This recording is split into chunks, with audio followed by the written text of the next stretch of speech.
This video lesson introduces the kingdom of Animalia. So we talked in the first section of chapter 6.1, we talked about a little bit, kind of an overview of some of the main features of plants and animals and how they differ.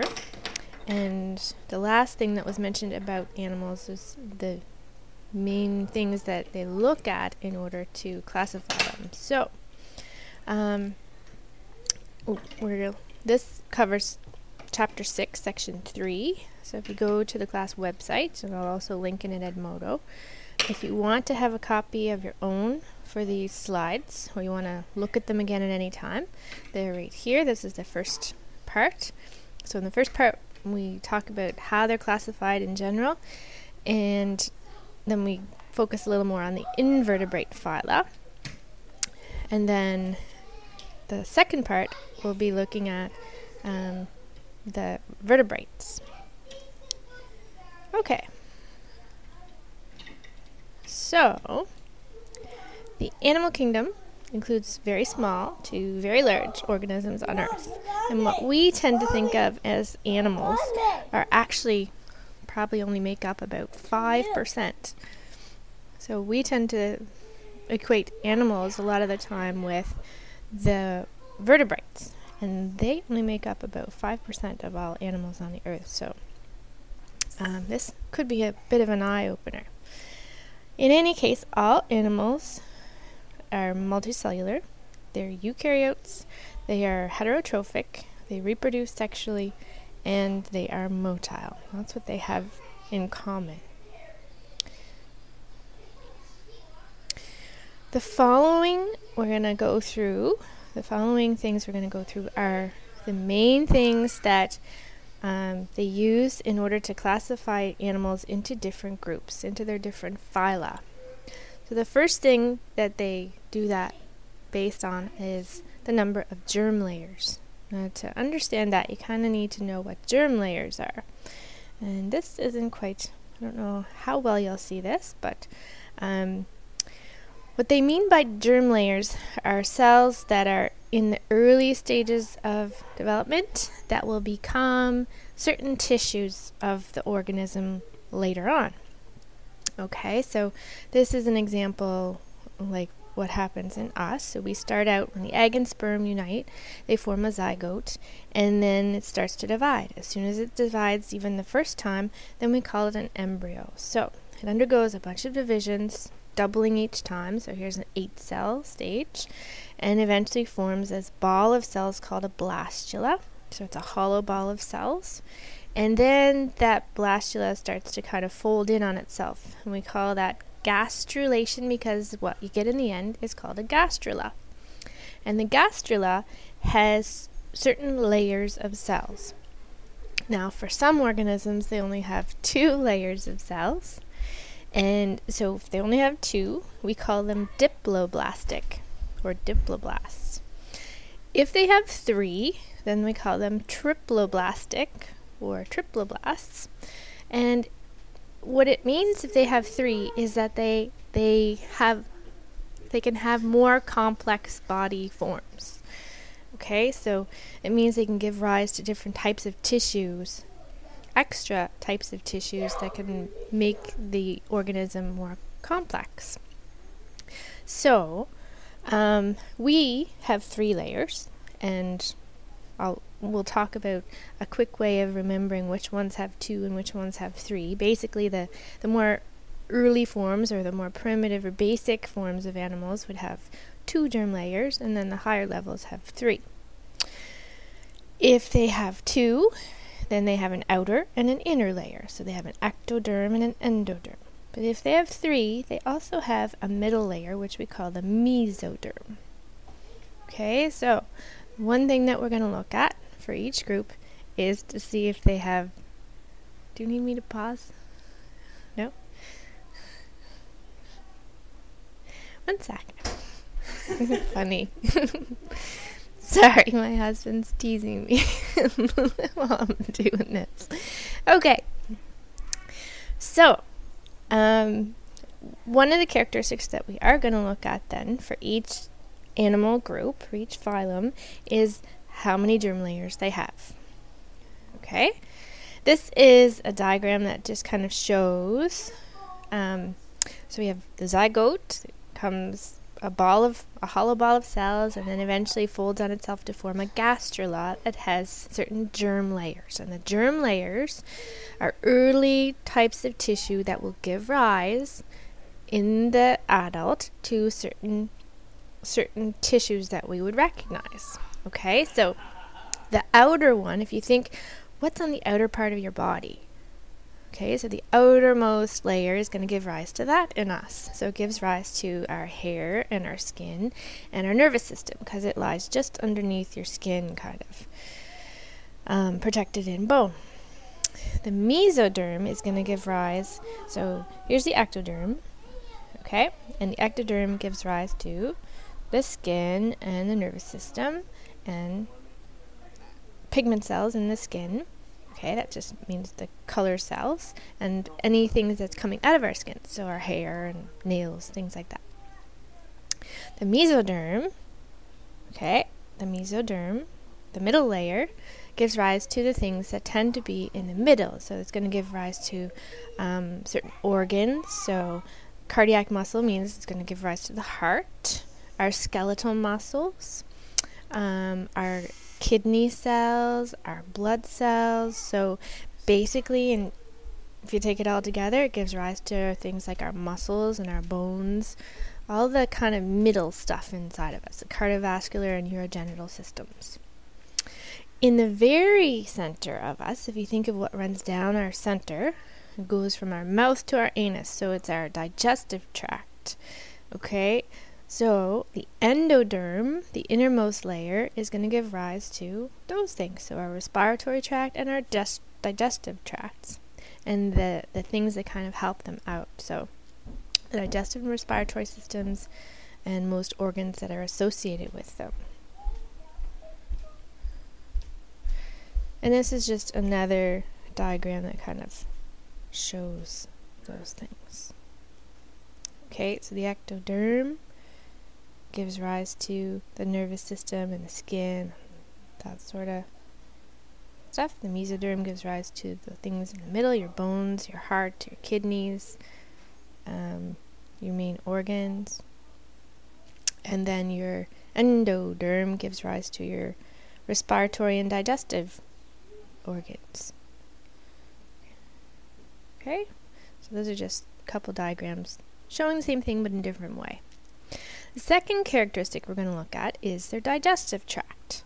So most animals use extracellular digestion. We've seen that before, but it seemed kind of strange because it was talking about a fungus and how, like, when a mold is growing on bread and it is sending enzymes out of it to break down the bread or food stuff that they're on, and then they absorb the nutrients. Well, we might not think that we do that because our food is kind of broken down inside of our body.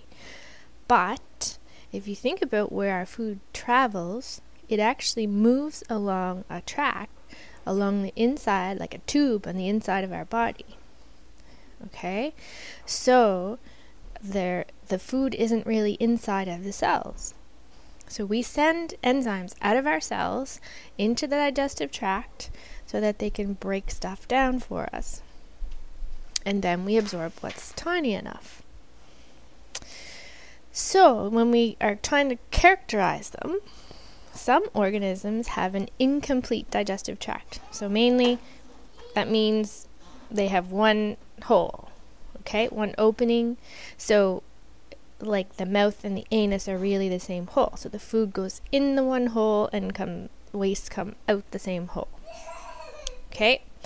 If it has a complete digestive tract, then there's separate openings. So the food goes in one hole, passes through whatever, and goes out. The wastes go out the other end, or the other hole. Okay? They might happen to be close to each other, like in some organisms, because of the way that the rest of their system is organized, but they still have a passage from one whole opening to the other. Okay, it's a one-way movement, except when you're sick. Okay, so our food goes in our mouth and the wastes come out of our anus. So we would have a complete body, or complete digestive tract. The third thing that we are going to look at is called symmetry. And you've probably talked about this remember in junior high math, I'm sure. But basically symmetry is when we talk about something as being symmetrical, we mean that it's kind of balanced in their shape, so it's kind of evened out. Same on both sides, or same all the way around. If it's asymmetrical, then it tends to be irregular body shape. You can't cut it on any axis to make it be the same in both areas. Okay, so they're either, first of all, asymmetrical or symmetrical. And then if they're symmetrical, we look at two main types of symmetry. So we have radial and bilateral. The radial symmetry, if you think of having a central area and then parts radiate out from it, okay, kind of like a bicycle wheel.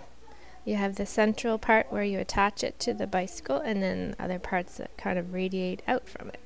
Okay, so you can cut it in many different axes, be similar on all sides or sections. So an example would be, this is a hydra, like this is a sea anemone, like Nemo's home. Okay. Another example, well, we'll look at a couple on the next page. Okay.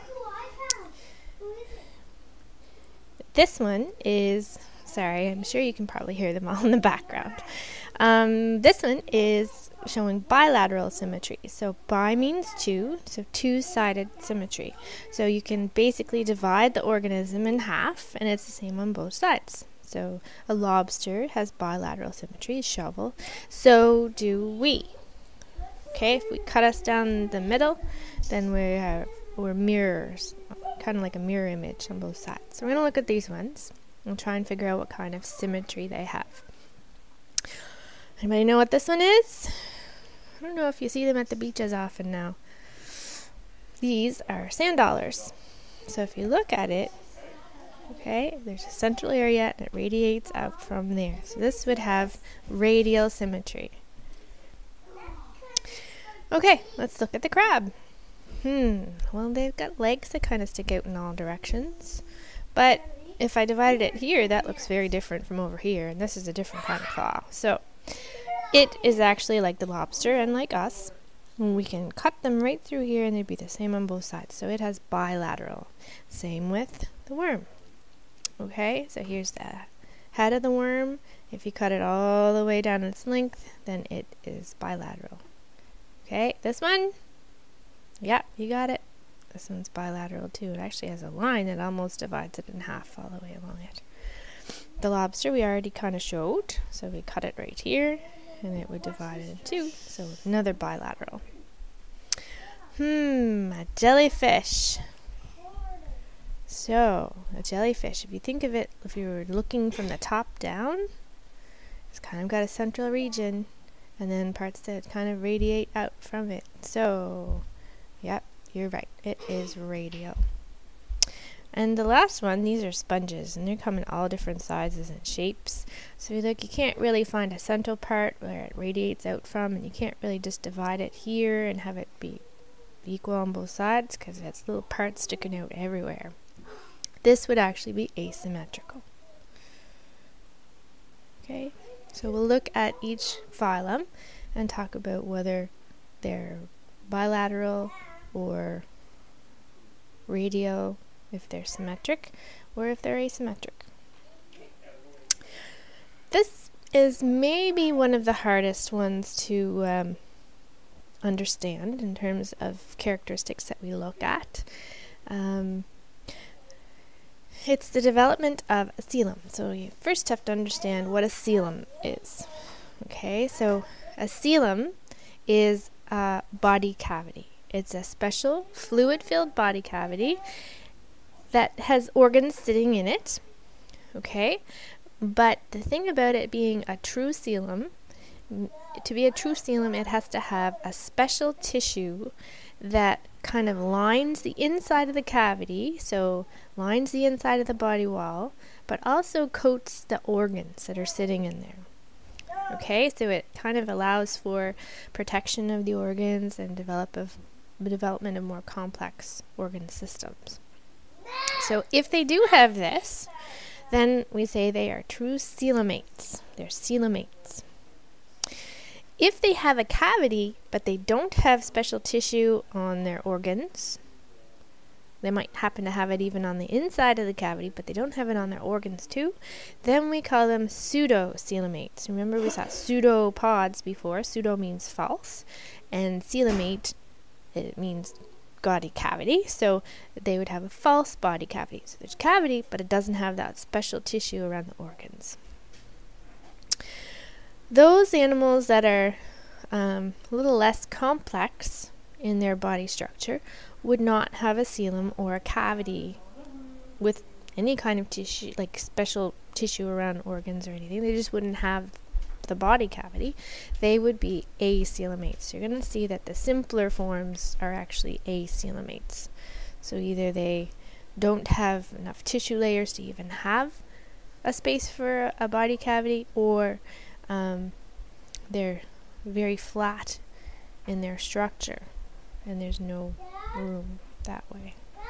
Okay, so this is showing, if I were to cut through a flatworm, like the planarian, then this is their digestive tract, but there's no space around there for any other organs to fit in. Okay, so there's a digestive tract that's going through, so the intestine or whatever, but they don't have a space for holding, say, a stomach, their stomach and their liver and spleen and other organs like ours. Okay, coelomate, so the one that has a true body cavity. The annelids, so the annelids include the earthworm. So this is an earthworm. So if we were to cut through the earthworm, then this is the outer body wall, the blue. Okay, it's made from the ectoderm. And then here's the digestive tract in the middle, and here is this white space is the body cavity. So the body cavity can have other organs kind of sitting in there, but the organs are going to be coated by this special tissue, and so will the body wall on the inside. Okay, so the red is showing that special tissue that's going to surround and protect them. So it's funny, if you notice, these are 3 different types of worms, and it's actually at the 3 levels of the worms that you'll see them switch from being acoelomate to pseudocoelomate to coelomate. Okay, so the more complex ones are the earthworms because they are coelomate, but in between we have these ones called nematodes. Okay, and they are the roundworms. So they're round and they have a space for a cavity, and they do have a cavity in there for organs, but the organs don't have, see here it's showing that there's special tissue that covers and coats and protects the organs that are in the area, but in the roundworms they have the space, but they don't have the special tissue coating around the organs. Okay? Let's go downstairs. Sorry. Okay. So that is whether they're coelomate or acoelomate or pseudocoelomate. So their body cavity type. Another one that we're going to look at for each is their type of reproduction. So all of them will have a means of sexual reproduction, okay?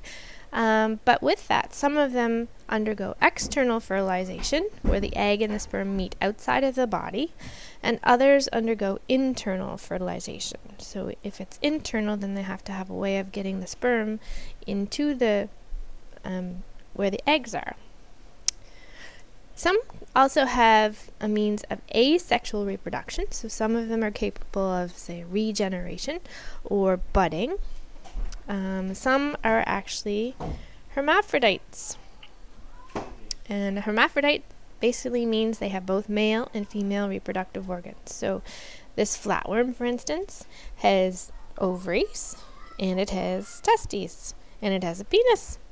So it is both male and female, but being a hermaphrodite doesn't always mean that they will undergo self-fertilization. Okay? It can mean, for the simple fact that if they don't come across a partner very often, then they can mate with each other. It doesn't matter. They don't have to find one of the opposite sex. So that's an advantage for them. They have cross-fertilization, but they fertilize each other. Okay. So that kind of summarizes the main characteristics that we will be looking at for each group to determine, why were they put into certain phyla. But we'll also look at other key features that each group has that makes them unique. Okay, some things that kind of stand out. Now there are over 30 phyla in the animal kingdom, but we're only going to focus on these 9, the more abundant 9. And so we're going to look at, and these are written in order of complexity.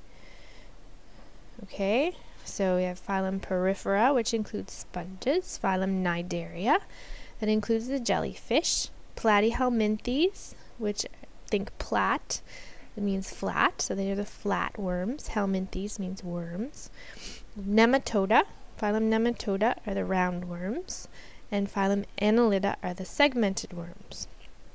Phylum Mollusca include clams and their relatives. Phylum Echinodermata includes sea stars, which is the proper name for starfish. Phylum Arthropoda, each of these has other relatives within their group, but these are just key examples that will help you remember them. Phylum Arthropoda includes insects and spiders and other relatives. And the last is phylum Chordata, and that's the phylum to which we belong. So we're going to spend a little more time on phylum Chordata, and specifically on subphylum Vertebrata, because they are the vertebrates. So all of these 8 phyla, the first 8, are invertebrates. Okay, so they're organisms that do not have vertebrae, they don't have a backbone. Phylum Chordata has 2 subphyla that don't have a backbone, but subphylum Vertebrata includes all the vertebrates. And this group makes up less than 5% of all the animals. So we'll take a closer look at the 6 classes of phylum Chordata. Okay, and they include most of the animals we tend to think of or have grown up as thinking of as animals. So the 2 different classes of fish, we have amphibians, reptiles, birds, and mammals. So we'll look at them a little closer. And I think I will stop there for this part of the video, and then we'll continue on with the invertebrates.